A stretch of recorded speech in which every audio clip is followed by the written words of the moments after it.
Hey guys, it's Jonathan Singleton here. Just wanted to say sorry to Julie's family and friends and the church choir and for losing such a big music fan.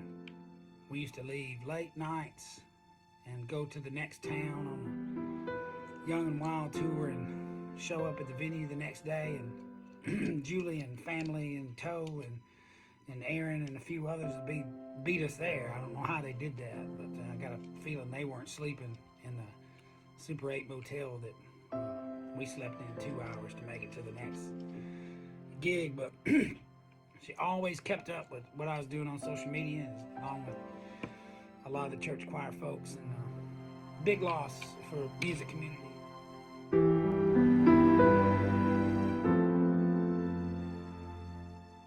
Guys, it's Sambo here. If you don't know me, I have been Eric's stage manager since 2011. Before that, I was the tour manager and monitor engineer for Jonathan Singleton and the Grove from basically the Young and Wild tour to the point that I started working for Eric. We've lost a good one. Julie was one of the first fans that we met as Jonathan Singleton and the Grove and out on tour. She was there as many shows as she could be. Even as our career grew and we started working for Eric and Eric's career was growing, she would be at as many places as she could be. And she would always wave. She was always so nice, and you could tell that the music played such a big part in her life, and as it does a lot of us.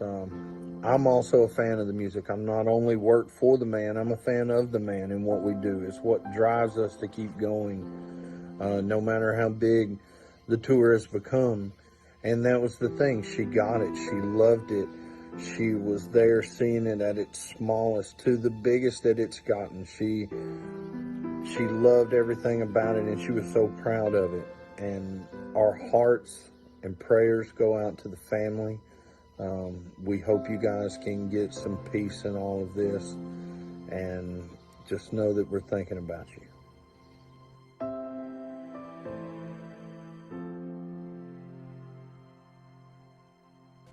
Hey guys, I just wanted to share my condolences for Julie. She was so passionate, and we are definitely going to miss her. God bless you all.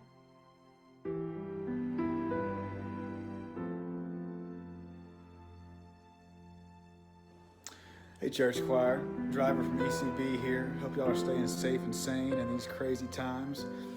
Just wanted to say how sad I am to hear about Julie. She was one of the greatest fans that the ECB has ever had and ever will have.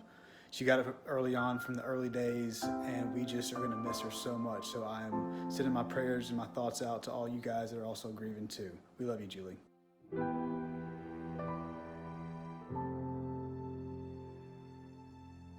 Hi guys, I just wanted to say I'm very sorry for your loss of your mom, and I'm really glad that she got to be a part of my life over the last 10 plus years. Your mom was a one-of-a-kind lady. She definitely was very passionate about those things that she loved and those things that she didn't love. And I wish you guys the best as you move forward, and just remember all the good times and leaning on each other and those of us who are here for you guys as well.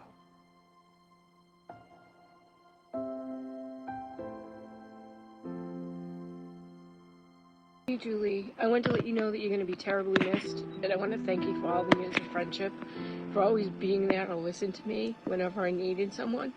Even when I didn't, you just seemed to know. I want to thank you for that, and you will be missed. I can't even express not having any more texts come in from you. Thank you for all the laughter, and sometimes the tears. I hope you're at peace. I miss you, Julie, darling. I wouldn't be who I am today if not for those I've loved along the way.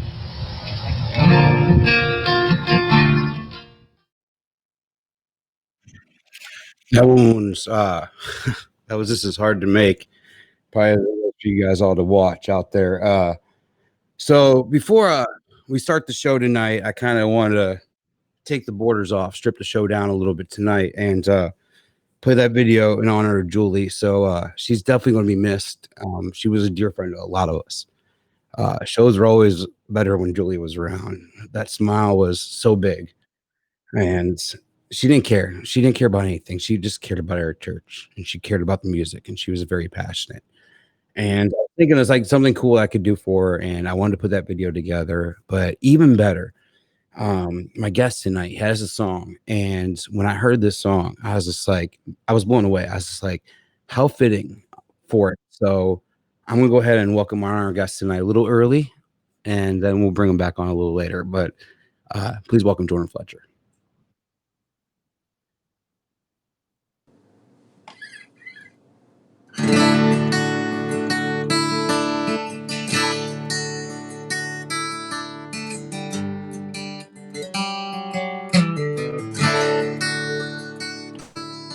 You can see that smile from across the room. So much life left at 52, but I guess they take the good ones way too soon.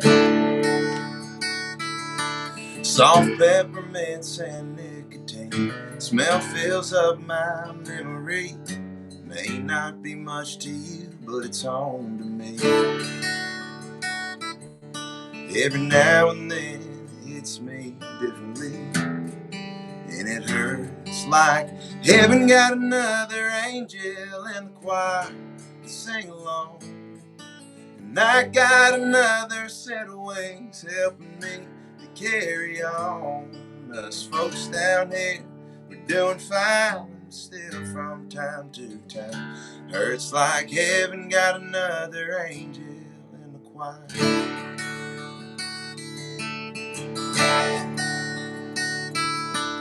Well, I've had days that I've been mad, and other ones I ain't been sad. But even on the good ones, we miss you bad. It took a while for me to finally see, no matter what you didn't mean to leave. But it hurts like heaven got another angel in the choir to sing along. And I got another set of wings helping me to carry on. Us folks down here, we're doing fine, but still from time to time. Hurts like heaven got another angel in the choir.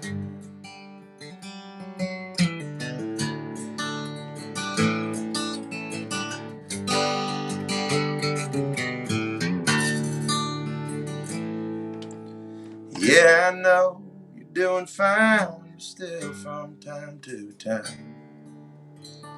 Hurts like heaven got another angel in the choir to sing along. And I got another set of wings helping me to carry on. Us folks down here, we're doing fine, but still from time to time. Hurts like heaven got another angel in the choir. It hurts like heaven got another angel in the choir.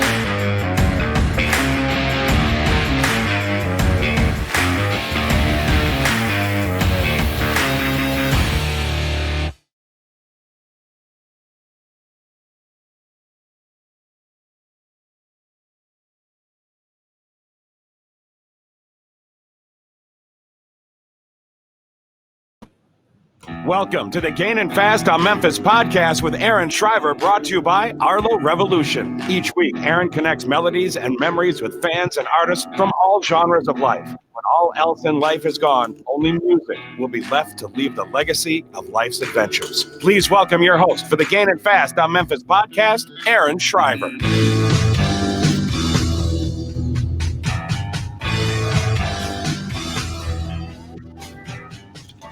How you guys doing tonight? So we're finally live. Well, we've been live, but had a little 10-minute tribute today, or to start off the show for a good friend we lost in the church choir, Miss Julie Johnson. So she's terribly missed, and I mean, I don't know what we're gonna do without her because her quirkiness and her character was just amazing.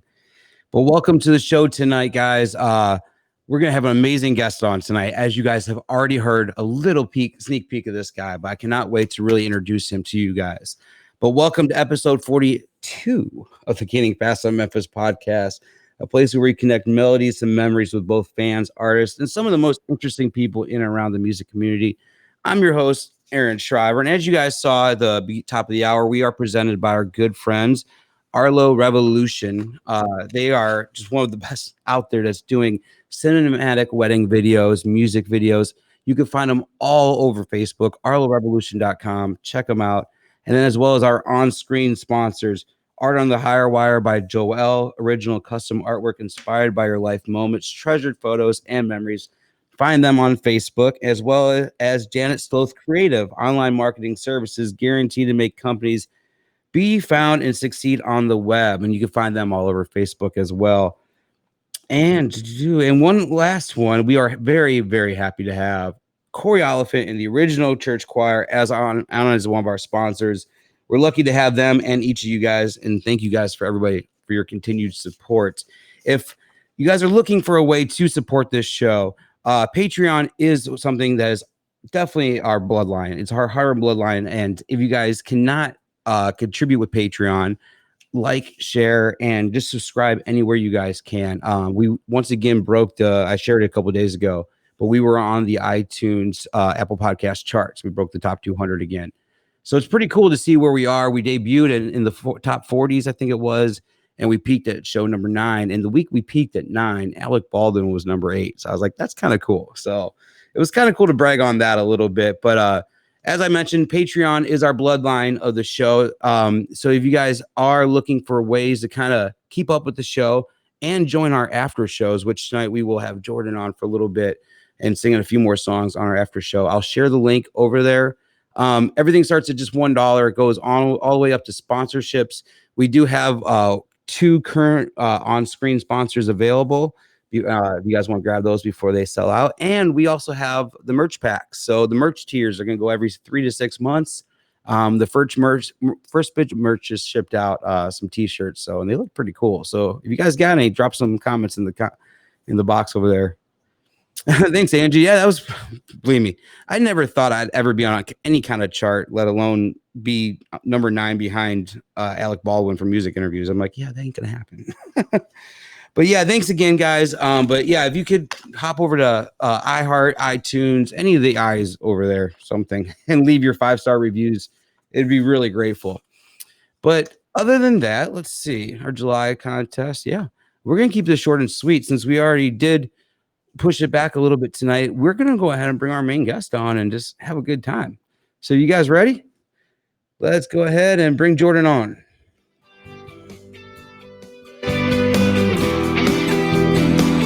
What's up, buddy? Hey, what's up, Aaron? How you doing, man? Good, man. Thank you so much for kicking that off, dude. That song was it was powerful, so powerful. And before we really jump into like your whole story and everything else, I want you to break that song down for us. I mean, where did that song come from? I mean, something that amazing.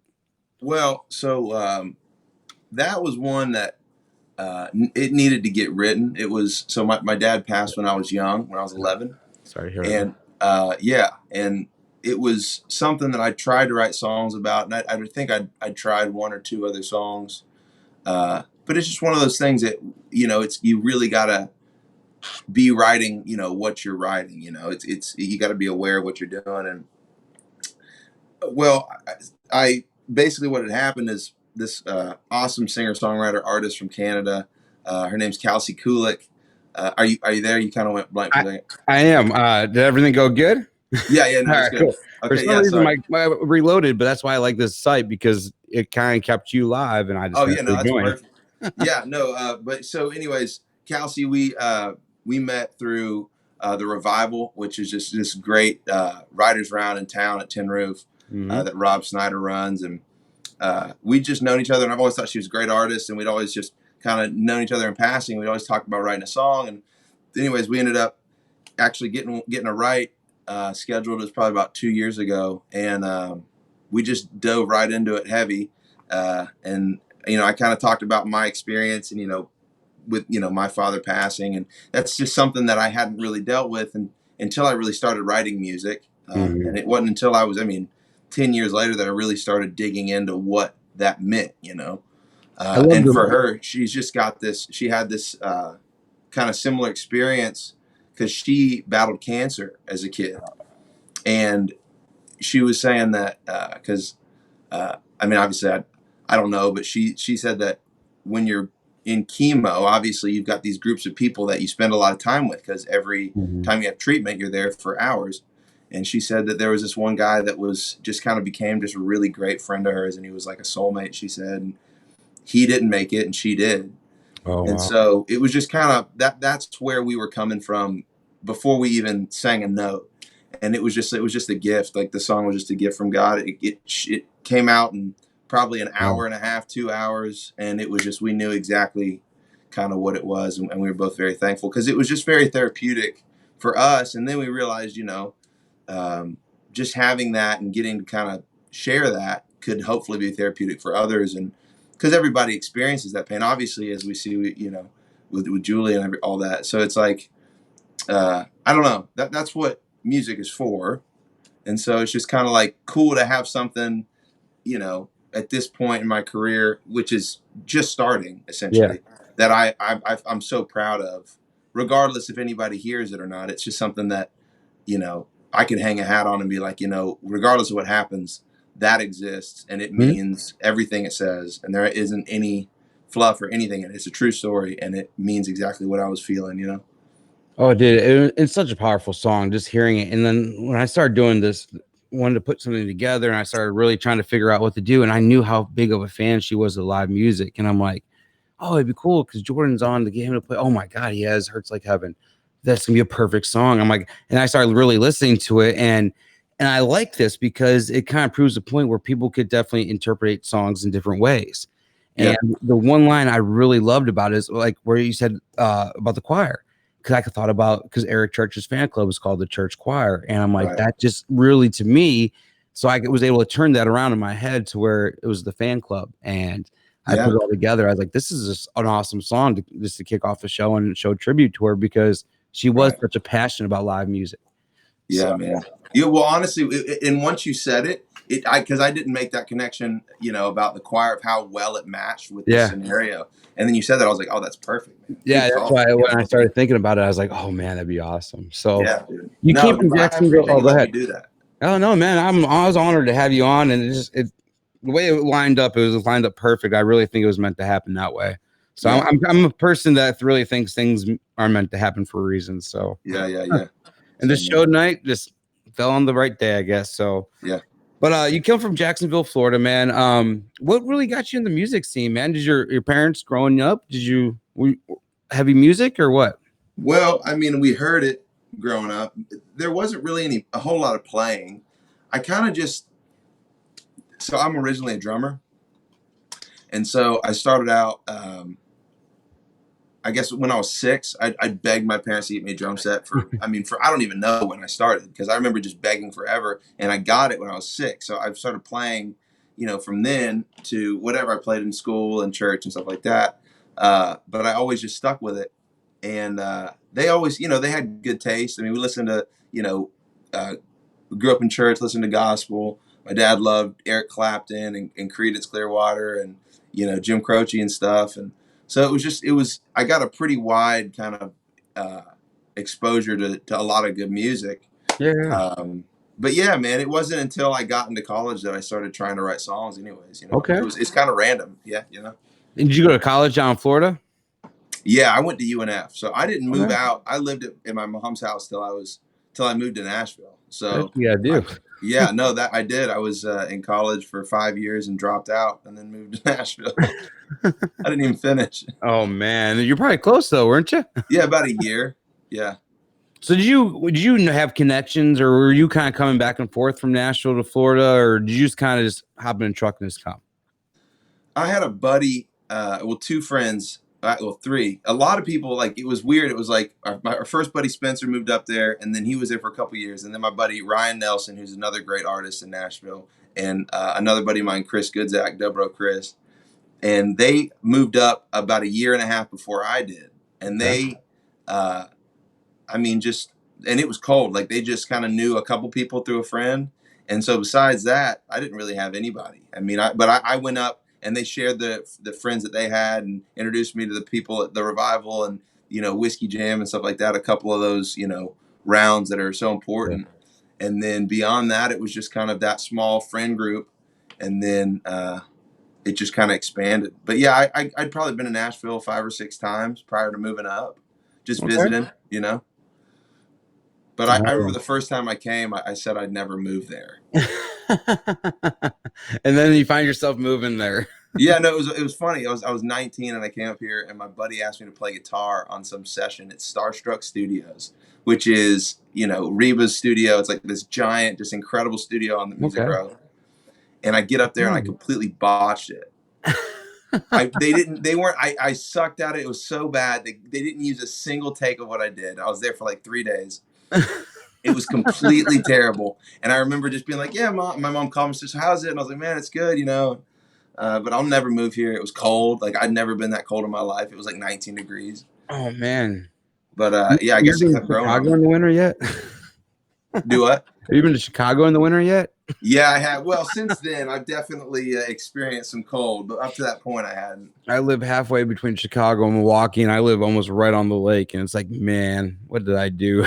I used to live Does it get that cold? Yeah. Oh, dude, we'll have like -30 at times. Dude, yeah. What? Like, the minute you walk outside, your face just starts hurting. You're like, this is a bad idea. I couldn't imagine that cold.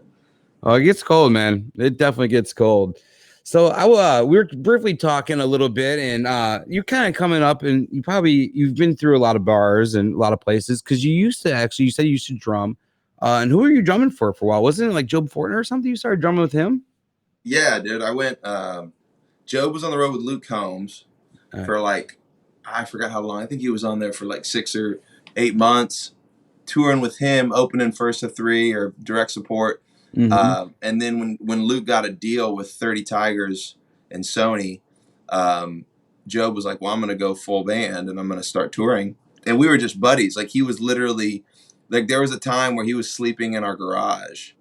And like, it was like 5 guys lived in this 3-bedroom house. Only 3 dudes paid rent. It was just people that just like lived there. Like, one person slept on a blow up mattress, and Job slept on 2 sectionals in the garage. It was a brutal winter. Let's just say that he just had a space heater. But anyways, we were touring with him, and I did that for the first 6 months. So honestly, right when I got to town, I kind of got on the road. Now, were you touring with Joe before you were out with Muscadine, or was Muscadine your first gig? It was before Muscadine. That was before Muscadine then. So after kind of wrapping up with Job, you went and hopped with Muscadine as their merch guy, right? Yeah, and I drove the Sprinter around. Yeah, so I did that for like a year and a half. So how did you end up getting that gig with them? Dude, that was by the grace of God. That's the answer to that one, because that was the best gig I could have had coming out of that situation, because I knew I wanted to be an artist, right? Mm-hmm. And so I met through Job and our buddy Sam Crabtree, met their manager at the time, who ended up being my manager for a while, Matt Wallace. And he was just kind of talking to me, was interested in, my artistry and stuff. And I was like, man, well, I'd just love to get involved. I don't know anything about it, because I had no idea. I didn't know. When the first show I went with Muscadine, I remember Charlie being like, hey man, could you hand me that 1/4-inch cable? And I was like, what's that? Like, I knew nothing. So yeah, dude, it was just through friends, and they were like, hey, can you drive a Sprinter van and sell merch? And I was like, yeah, sure. I mean, I hadn't, but I was like, yeah. And then they just happened to let me start playing shows, opening up for them, which was an incredible blessing. I was gonna say your first show as Jordan Fletcher with them because it kind of just fell into your lap in a way. Or I know there's a story that I heard you saying you kind of just said, "Yeah, I can do all that," and you walked in, and I've always noticed about that too. Like, what is it? Fake it till you make it, almost. So, it was 100%, dude. They asked it was like 800 people in this bar, and they were like, "Hey, you want to play a 45-minute set?" When they asked me, I probably knew like 10 songs total. And I think the one of your first shows was, I didn't get to see this one because I think it was definitely after I moved away, but it was Starkville, Mississippi. I think was one of your first, wasn't it? At Rick's, yeah. So Rick's Cafe is by far probably my favorite bar in the entire world. Like, I don't know why, but I love Rick's Cafe because that's where I first used to go see church at. I used to always go see church at Rick's. Yeah. And there was a bar inside the bar. So there's like the main bar, and then there's a little bar right inside to that left. I don't know if you ever been to that little bar right there. And like during the day. So instead of us waiting in line all day, we would just go to the bar and just sit in there and watch. And the minute somebody would show up, we'd go jump in line. And that way we make sure we got our front row spot. But no one showed up till 5 o'clock. We'd sit in the bar from like 10 till 5 because the bar opened like at 10 a.m. Yeah. So, but Rick's was always my favorite because you walk in and like the bathroom, it looked like, it always reminded me of Wrigley Field because it'd just be like tiled. It probably still is the same way. It's the exact same way. It's like a big trough. Like you're just peeing on the wall. Yeah, dude. So this is the most craziest place to go. But I saw some of the most epic shows there. I mean, I met Zach Brown and Shooter Jennings and Eric Church and just saw so many cool shows at Rick's. And somebody else in the chat. And still to this day, man, I love definitely see some shows. But some of the greatest shows, I mean, I saw Zach Brown play there probably about 2 months before I saw him play at Big Theater. I was just sold out. So like right before they hit it big. It was really cool. But then this picture here, another place you went through was the Machine Shop in Flint, Michigan. Do you remember that place at all? Oh my gosh, the Machine Shop's sick, man. Those guys are all so cool. That place, man.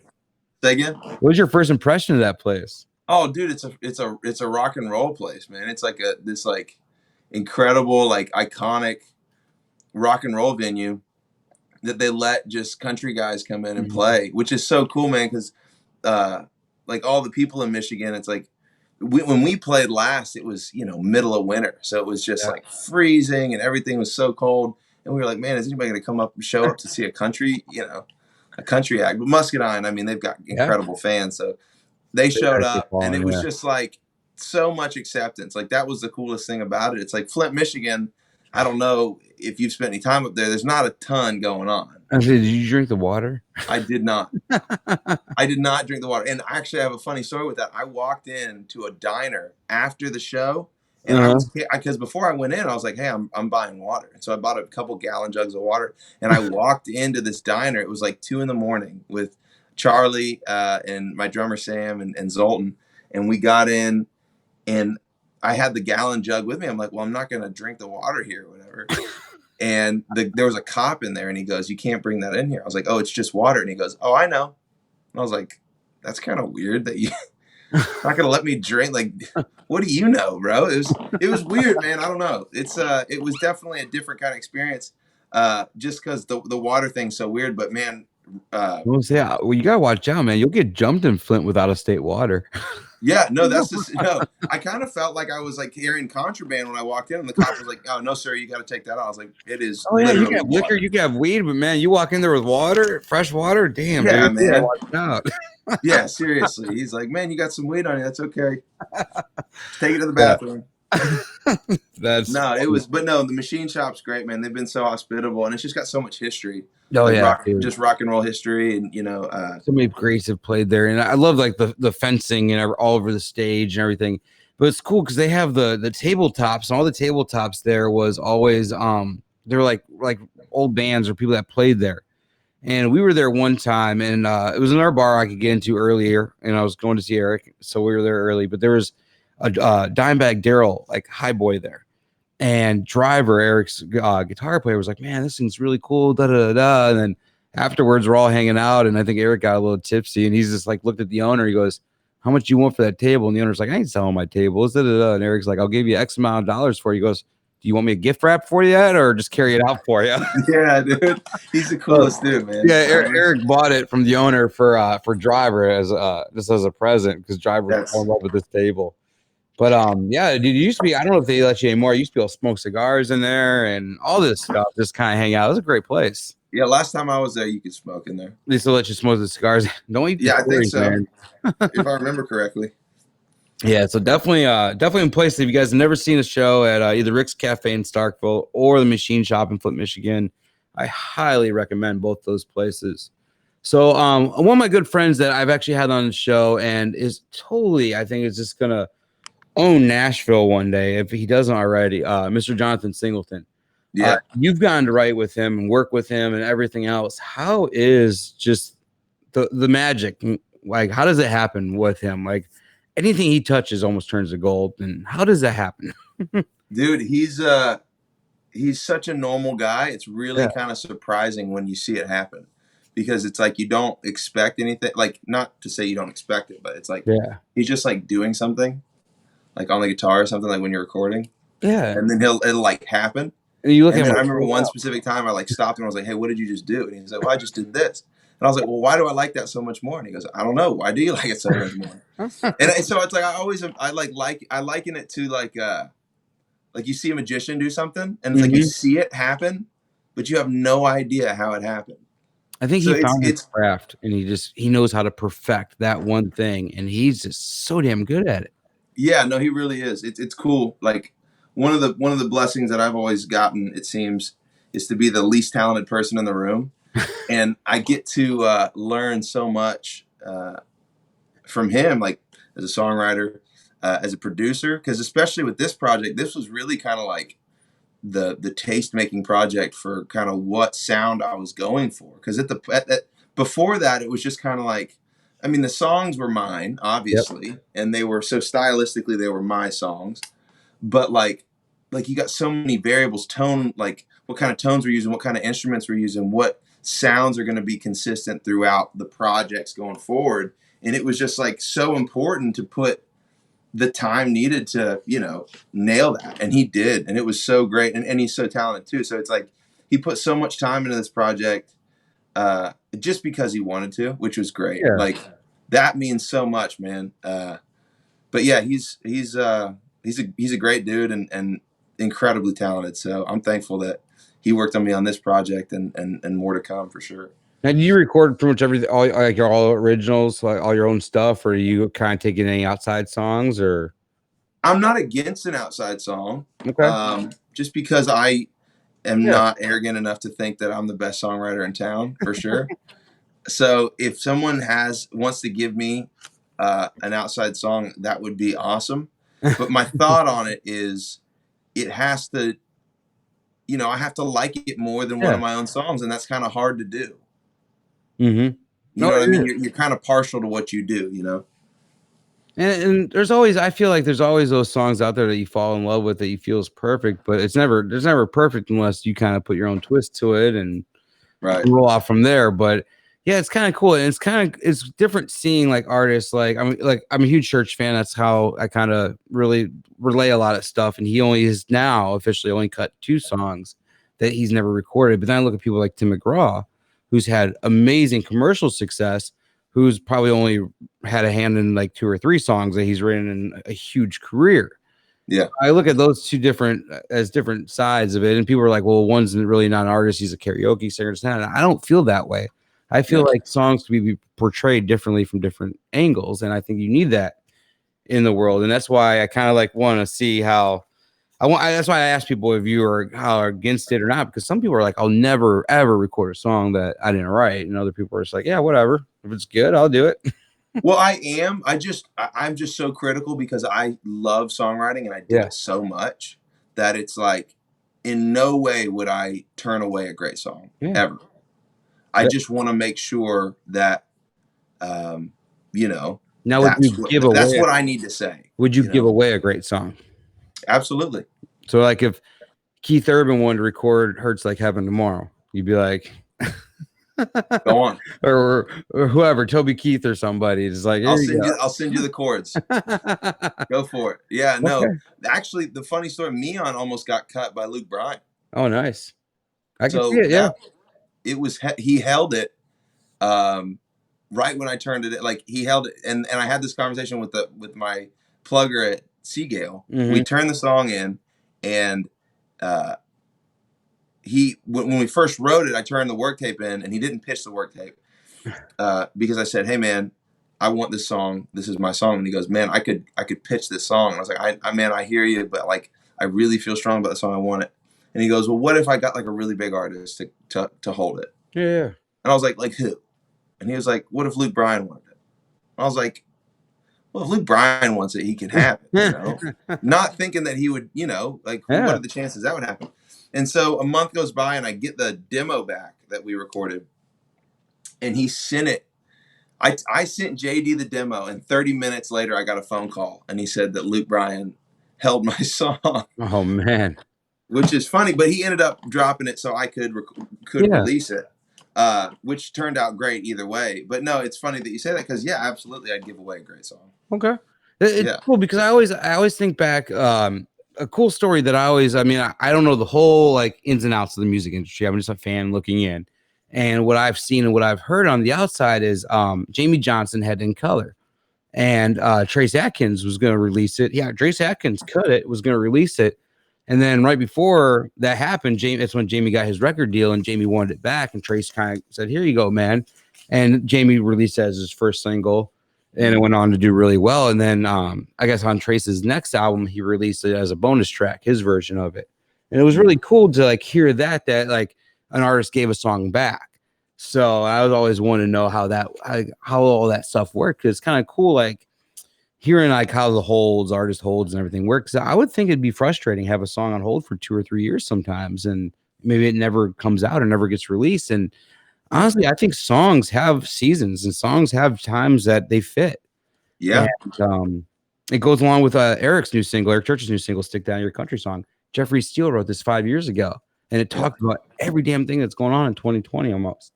Yeah. It's like, who would have known?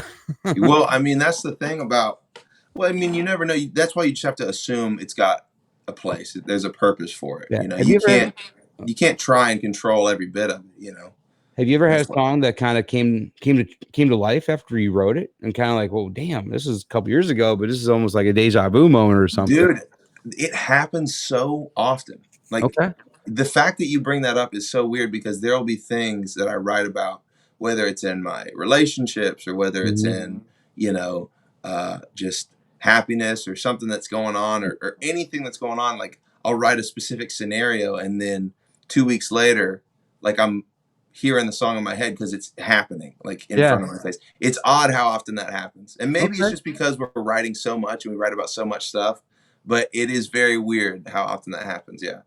And it's crazy, even like coming from my side of things, like I'll hear songs and I'll be like, damn, I felt like I just dreamt that the other night, or I felt like I have a connection to that or something, like a different way. Yeah. And it's always crazy how the songs work. And yeah, I just love it. But so being a songwriter, and it's kind of like, I mean, to me, it's like painting pictures and whatnot. But who inspired you to really kind of dig into songwriting and kind of get your feet wet? You mean like which artists? Yeah. I mean, what artists kind of made you like, damn? I mean, or when you heard it, like, oh, this songwriting is just stellar. I'd love to do something like that. So I grew up listening to, you know, Jack Johnson, Dave Matthews, you know, Sublime, just all sorts of stuff. Leonard Skinner, Creedence Clearwater, just a bunch of stuff like that. And country music, like commercial country, it always existed because, I mean, we're from Jacksonville, and that's a lot of the music that we listened to. You know, it was always in the car. It was always that. But it wasn't until I tried to like really start messing with singing and like playing guitar that I kind of like, and started hanging out with my buddy Ryan, that I really started like realizing that, hey, you could actually write songs for other people. And that was a thing, because I always just thought people wrote their own music. Yeah. But Josh Thompson was actually like the first artist that I listened to that I found out that he'd also written songs for other people. Yeah. And it completely blew my mind. And I'm a huge Josh Thompson fan. Mega Josh Thompson. That's actually why I kind of went into the question. I actually wrote Josh Thompson way out here because I heard you mention that album and before, and that's one of my all-time favorite albums. And he grew up, and actually he plays a lot of shows not too far from where I live, and because he grew up in Cedarburg, Wisconsin. Okay. But it's just really cool, like hearing his songwriting ways, and then also just seeing how he does differently. Like I feel like he's one that almost writes a little differently for himself than he does for other people. I've noticed that a lot. But yeah, when you mentioned Josh Thompson, I really felt like that's like I could see your writing style in a way of being like, so yeah, I think his writing style is really cool.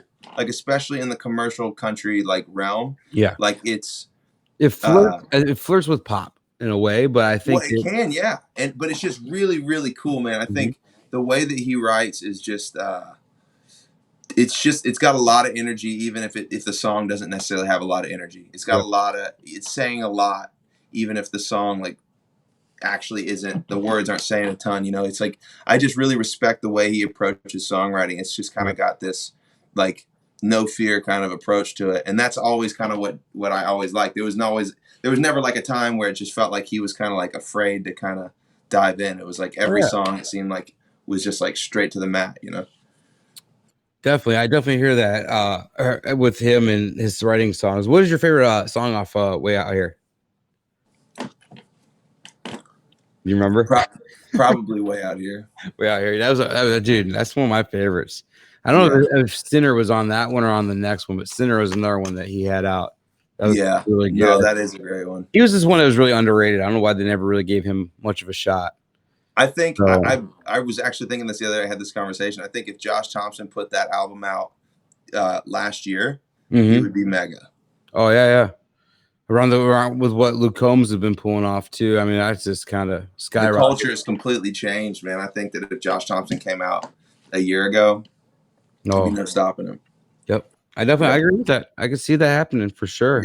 So you're currently got a publishing deal with Seagale, correct? Yeah, man. So how'd you get hooked up with them, man? That's pretty cool. JD Groover. So he's John Langston's tour manager. All right. And I was playing Rome River, or I wasn't playing Rome River Jam. I was selling T-shirts for Muscadine when they played Rome River Jam. And Job was one of the people on the bill. Okay. And he was late for sound check, and they didn't think that he was going to be able to play the show. And so they were like, well, what are we going to do with this time slot? And someone was like, well, Jordan plays. Like, I'd been opening for Muscadine. Yeah. And I was like just drenched in sweat. I was like, it was so hot. I was just like wearing a tank top. I just looked awful. I was like throwing up T-shirts, doing that whole thing. And they go, hey, man, get on stage. You want to do a sound check real quick? And I was like, sure. And so I did my sound check, got off stage, and JD, because John Langston was on that bill as well, came up to me and introduced himself and kind of was talking about that. And that was before he worked at Seagale, but he kind of kept tabs with me. And then once he got there, I was one of the first people he called, and they ended up giving me a deal after I kind of met with him a couple times. I'm gonna say they're putting together a pretty powerful lineup over there. I was looking at. It's stacked, yeah. It's definitely stacked. It's kind of like what Singleton's doing with 50 Egg, but I was just like, man, Seagale's they're gonna be hot coming up. I mean, they already are, but yeah, man, definitely Seagale's been good, man. They're killing it. So, and now you're working on a 6-song project, and Meon was the first of the 6, right? Yeah. So we recorded 6 songs back in October, and we've been mixing and mastering them and getting them ready to release. And Meon was the first, and we're just gonna go a song at a time. Depending on, the shelf life of each song, seeing how long they want to, people want to keep listening to them, but we're going to keep rapid firing songs. And then we're going to go back in the, studio and just get a whole nother batch. So there won't be another, because between Cover Song and Miles to the Moon, it was, a year. Yep. And then Miles to the Moon and Meon was over a year. So it's like, you kind of get in that position when you don't plan ahead when it comes to like recording. So we just got all these songs set up ahead of time, and so we've got a year's worth of music already in the hopper. Nice, just locked and loaded, ready to go. Yeah, man. And I'm so pumped with this project. I love every bit of it. Oh man, it kicked off great with Meon. I mean, amazing song. Hopefully, we'll get to hear that here in a few minutes. So I know we're just flying by, trying to steal and get everything in. Which I think we've done pretty good in the short time. So that we did have tonight. I know I took 10 minutes away from our interview tonight to do the tribute, but Oh, well, I'm glad we did that, man. oh, dude, that was amazing. It fit perfect. But I definitely want to talk into something that I kind of did this year as well. And I was kind of listening. You quit drinking shortly after you moved to Nashville. Now that's wild because Nashville's a drinking town, and the business you're in, that's a drinking business in a way. I mean, do you think that yeah, they say Nashville's a drinking town with a music problem. I agree. I totally agree. Yeah. So, I mean, 6 months in, what made you kind of go down that road? Well, I realized I had a problem with it. It was just becoming really toxic for me. And I just felt like God was moving me in the direction of being like, hey, you can't really flirt with this anymore. It's just going to have to, I'm just the kind of guy that's just got to cut that out because it was just becoming unhealthy, man. I was super overweight, and it was just, as you know, I mean, it's everywhere, especially if you're playing bars and you're doing that, it's free. Yeah. So, I mean, you don't realize it until later. And now looking back, it's like, 5 nights a week, you're having 9-10 drinks. Yeah. You know what I mean? And that's just not healthy. Bars rather pay you in alcohol than money anyways. Yeah, absolutely. And so you just get that, and it's like you end up, and those are on weekdays, and then on weekends it's like you just burn it down. You know what I mean? So it's like it gets, for me, it burned out real quick, and I'm really thankful that it happened because it was just an unhealthy thing. And I guess Christmas was 3 years. So yeah. Congrats, man. That is awesome. Yeah, and congrats to you, man. I appreciate it. Yeah, I'm getting 200 days. I'm coming up on 200 days, and I'm about 4 days away. But it's kind of the same way with kind of what you're saying. It's just like if I didn't like who I was after drinking, and I wouldn't be like I go to a lot of concerts. I always felt like I had to really drink to enjoy concerts, and I would be drinking 4 Jack and Cokes at a time and drinking 12, 16 in a night, and it's just like, for one, my wallet wasn't liking that. And for two, it's just like I wasn't liking who I felt the next morning. I was always waking up, checking my Facebook. What the hell did I post last night? Or what did I do? And I was dude. I got to be in where I didn't like that. And I just didn't like who I became like that. I'm like, you know what? I got to stop. I just got to stop and just go for it. So 100%. I remember when I first quit drinking, there was a $100 bill in my wallet. And it was like 2 weeks after I quit drinking, the $100 bill was still in my wallet. And I was like, man, this will work, Yeah, because you never normally have cash. It's always going. Oh, dude, I got $100. Let's just break this thing up. Oh, yeah. That's right. That's definitely, it's really cool. And it feels good. Like you're saying, definitely weight loss. I weighed 260 a year ago this time. I weighed, last June, I weighed 260 pounds. And that's why I was like, I got to start doing something. And I've lost 60 pounds since I'm almost down to 200 now. And I'm like, I'm just going to keep going until I get about 10 pounds under 200 and chill there for a little bit. But that's great, man. So how long? You lost 60 pounds and how 16 a year, which is crazy. Yeah. Wow, man. You feel great? Yeah, I feel good, man. Definitely feel a lot better. And I feel like I'm a better person, better dad, be able to hang out with my kids more and do more things. And I don't get so out of breath running around the yard with them. So yeah. I remember I was 285 at my max. Okay. And you're taller too, right? You got some height? Yeah. I'm a little bit taller. I was at 285, and I just remember one time sweating, putting my socks on. I put my socks on and I started sweating, and I just really remembered being like, that is unacceptable. Get to the point where you don't even tie your shoes. You're like, I'll just tuck those laces in. Yeah. I'm down. I can't breathe. Like I got asthma. You're trying to get over this gut that's this big. You're like, I am having asthma real bad and everything else. And it's just like, I can't do that. And I didn't like it. I just always felt blah. And I'm like, I don't like this. I don't like who I looked in the mirror and just like this big fat guy. I was like, no, can't do this, man. I got to change something up. Yeah, man. I think it's good when people do that. I think it's great if you can have a healthy relationship with alcohol. I think it's an awesome thing, and it can be a good time. So, but I just think for some people, it's just better to leave it alone, For sure. So, and the last thing I want to talk before we get you playing some music and everything else. I know I'm already cutting into time, but it's all right. We'll be fine. We're fine. You're gonna be a dad soon, man. Congratulations on that. I bet you gotta be excited. Oh, we're pumped, man. It's a boy. We don't have a name for it yet. No. That's a lot harder job than I thought it was going to be. It's really bad. Like you can't Bro. get lucky like my parents. My parents were just lazy. They picked the first name of the book. Really? Double A. Hey, Aaron. Hey, Ron. Hey, Aaron. Dude, that's funny, man. So I always give them crap about that. I'm like, what did you guys do? You just pick the first name in the baby book and roll with it? Yeah, they gave me 4 names. My parents couldn't figure it out.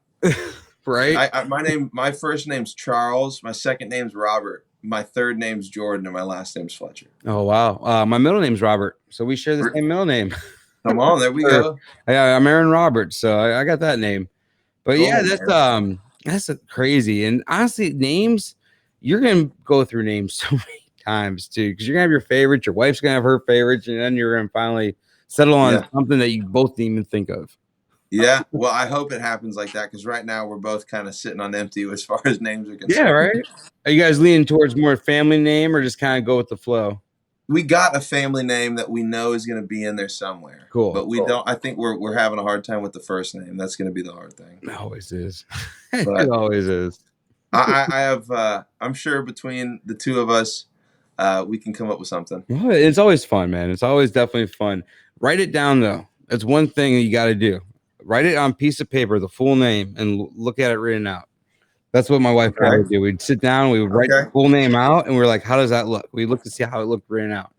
Yeah. I don't know why. That just helped us choose a little easier. That's actually a great idea. We haven't done that. Yeah, just see the name in front of you, like written, like first, middle, last, the whole thing written out in front of you. Yeah. Kind of cool awesome to see that. But that was definitely one that I had. Someone says, well, give them two first names. We all got 2 first names at times. All right, we're going to go ahead and play a little game real quick that we play every week called Hot Seat, and then we're going to jump over and get Jordan to play us a couple songs real quick before we wrap up with them. But let me go ahead and play this little music. So we got 60 seconds. I'm going to ask you nine questions.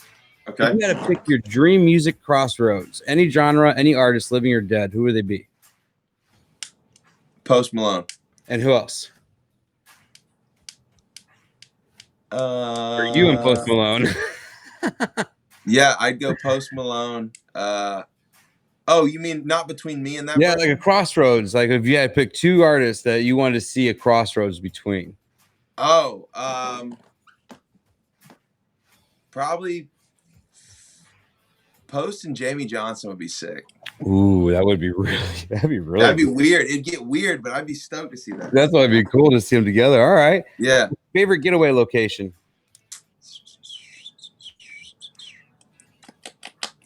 St. Augustine.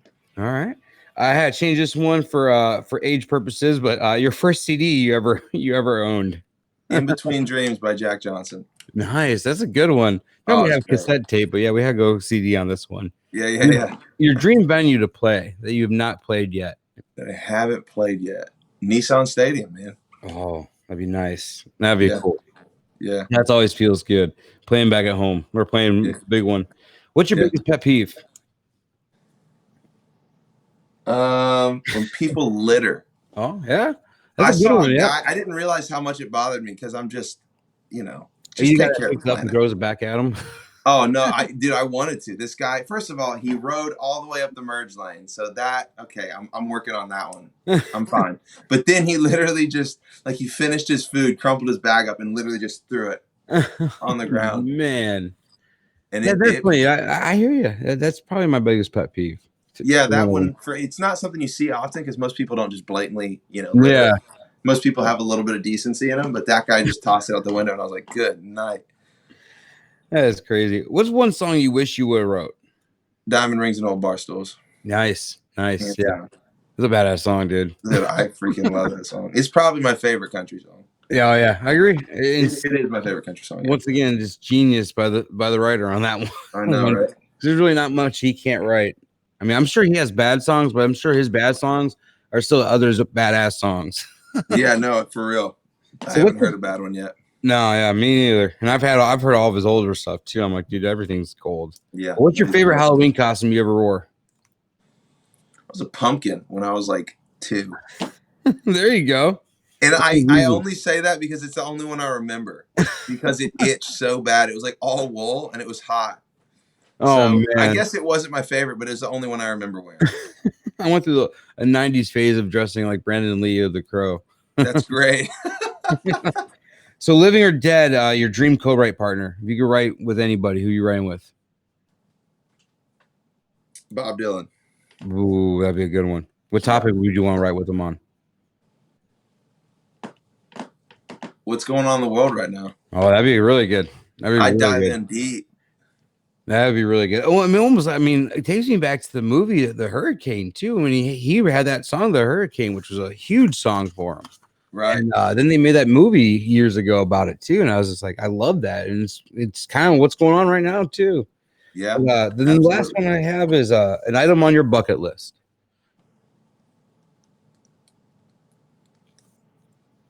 Surf North Shore Oahu. Ooh, that'd be a nice one. So you're a surfer? Yes. Growing up in Florida, I'm sure you probably have to be. Well, yeah. No, it is. I mean, obviously I'm not surfing much living in Nashville, so anytime I get down there, I like to do it. I mean, unless like a meteor lands in like Old Hickory Lake or something. But so make it a little bigger for you. That'd be nice. Yeah. As it is, there's not much for surf out here. All right, well, man, we're gonna go ahead and close it out with 2 songs if you don't mind. And I mean, we're running a little late, but hey, why not, right?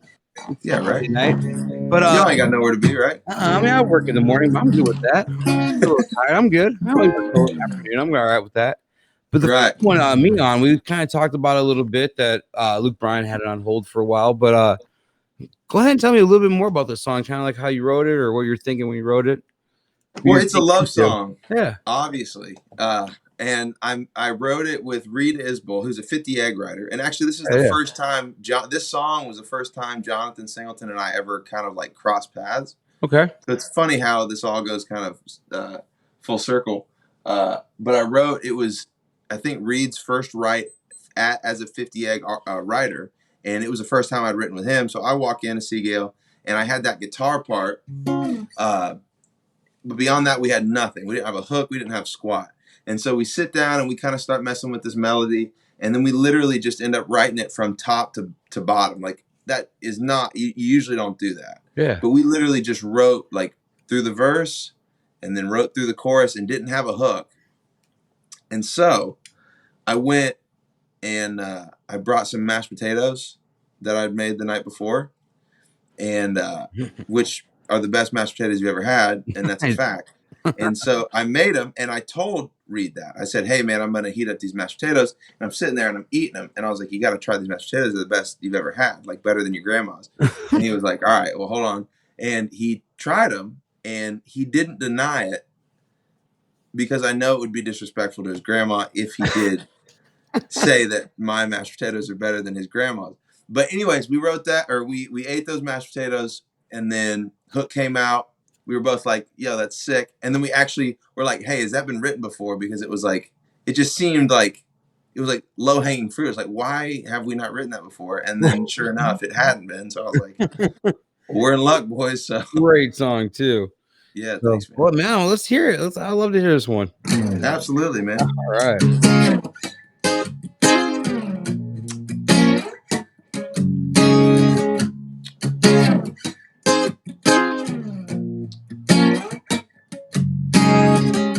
We can sit right here all night, feeding quarters to the jukebox, playing all the ones you like. Ain't no reason that it needs to stop. Needs to stop. I can lead you on the dance floor, sweep you right up off your feet. That's what these arms are for. Everything feeling just right. I'll stay just as long as you do. But we ain't got to, 'cause if you won't just say the word and we'll be gone. Right up the road, it won't take long. Slipping you out of this neon till you got nothing but me on. Till you got nothing but me on.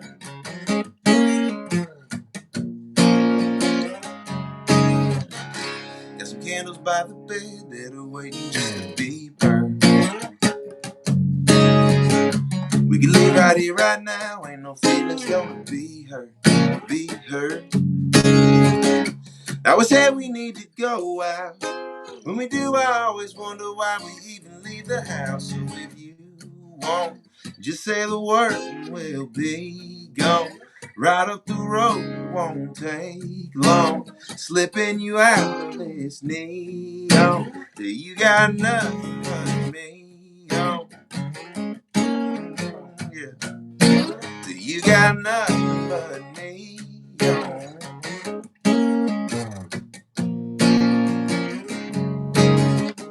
But darling, it's up to you, 'cause we ain't gotta go nowhere.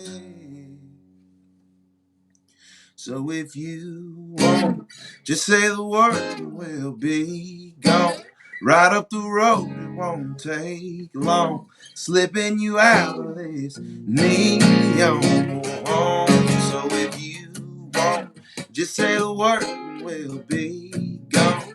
Right up the road, it won't take long. Slipping you out of this neon. Till you got nothing but me on. Till you got nothing but me on.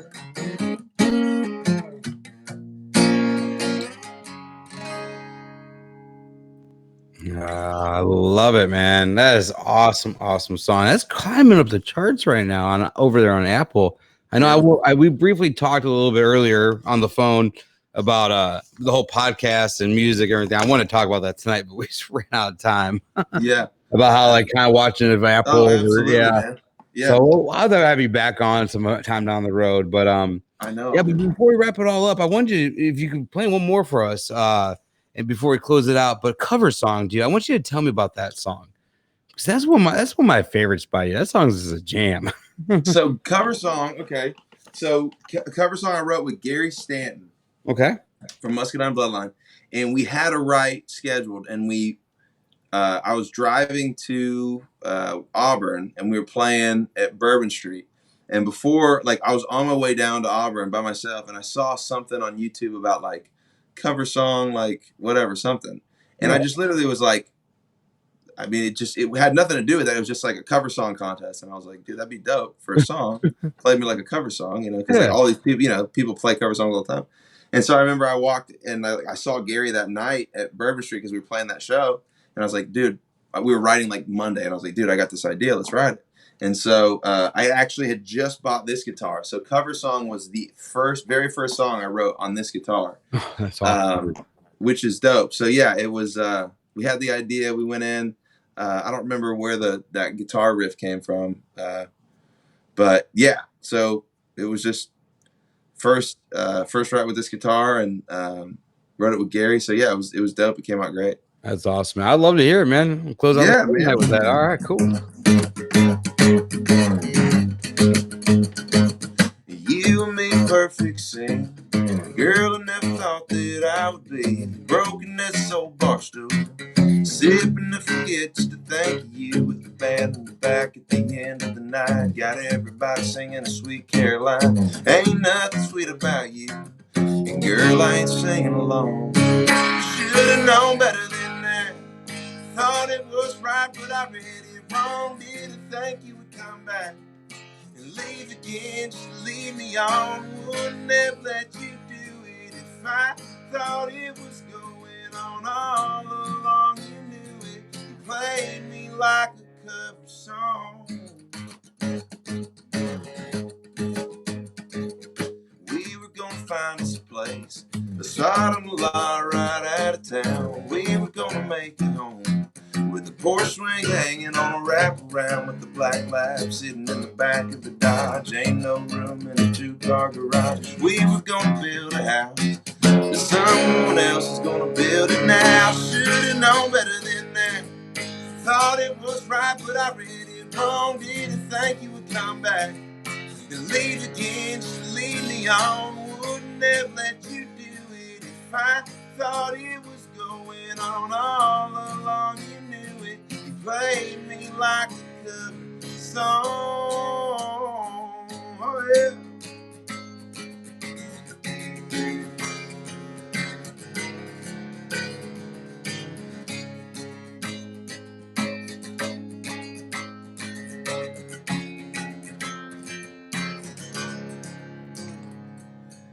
Should've known better than that. Thought it was right, but I read it wrong. Didn't think you would come back and leave again just to lead me on. Should've known better than that. Thought it was right, but I read it wrong. Didn't think you would come back and leave again just to lead me on. Wouldn't have let you do it if I thought it was going on all along. You knew it. You played me like a cover song. Like a cover song. You played me like a cover song. On and on and on, like a cover song. You played me like a cover song. Oh, I love it. Go from me on to cover song. From having her on, then having her playing you like a cover song. You gotta love it. That's right, yeah, man. So if people are looking for you, man, where are they gonna be able to find you? Man, you find me Jordan Fletcher Music on Instagram, Jordan Fletcher on Facebook, Jordan Fletcher TV on Twitter. Okay. I got a TikTok, but I can't remember what it is now. I'm still getting used to that one. But yeah man. Crazy. So anywhere and on anywhere you stream music, you can find me. So just look me up. And I'll go ahead and share all the show notes, all the links in our show notes tonight too, where you can find Jordan. Man, dude, thank you so much for spending some time with me tonight. We're going to get you back on in about 15 minutes or so for our after show party and play 4 or 5 more songs and be a fun time. So go ahead and take you a little bit break and we'll hang out in about 15 more minutes. All right, dude? Yeah, dude. Thanks for having me, man. Yeah, thank you so much, dude. This has been a great night. Yeah, thanks, man. All right. Let's go ahead. All right, guys. We're going to go ahead and wrap that up. But thank you guys so much for tuning in tonight. It was just a blast having Jordan and really getting to know him. I want to break down and talk to him a little bit more, and I might have to have him on down the road again and really get to talk to him some more. I felt like tonight's show was a little bit more shorter. But if you guys got to see the opening, once again, thank you so much to Sam and Singleton and Driver and Sean and everybody else that contributed to that video. Thank you guys. It was just amazing that you guys were able to participate. We talked about how amazing Singleton is and how he is as a person. And when I reached out to different people to see if they want to say anything to Julie, he was the first one that came through. And Singleton he was just telling me stories left and right about Julie. And it was really cool, the things that he was saying and that he was a part of that video. So, but I do appreciate everybody that was a part of it. I am going to go ahead and make that video public on YouTube later on tonight. So I will share it. Watch for the Gaining Fast on Memphis Facebook page for a link to that video, and go ahead and watch it again if you guys want to. If you guys missed it earlier, but I will share it. But once again, thank you guys. We're gonna hop over to Patreon here in a little bit. I'm gonna share the link in the show notes, but let me go ahead and post that. If you guys want to hear some more Jordan Fletcher music, you guys can hop over to Patreon. We're gonna have him on in a little bit, playing a few more songs. Well, I was going to share it, but now it won't let me. Oh, well. You guys can find it on, I shared it earlier, or anywhere on our Facebook page is our link to our Patreon if you guys would like to jump in on the after show. But if not, thank you guys so much for tuning in tonight. I had a blast. I don't know about you guys, but I had a lot of fun. Go over to iTunes, check out Jordan Fletcher's music, check out the Gaining Fast on Memphis podcast. Give us a 5-star review if you can on all streaming sites. And I'll see you next week. If you're not a Patreon, and it's not going to be on the after show, tune in next week because I got a guest you are not going to want to miss. I promise you that one. The Gainin' Fast on Memphis podcast with Aaron Shriver is brought to you by Arlo Revolution. As we close the book on another chapter, remember, music gives a soul to the universe, wings to the mind, flight to the imagination, and life to everything. Next week, Aaron connects more melodies and memories with other fans and the artists they love. Thanks for being a part of this musical journey, and we'll see you next time on the Gainin' Fast on Memphis podcast with Aaron Shriver.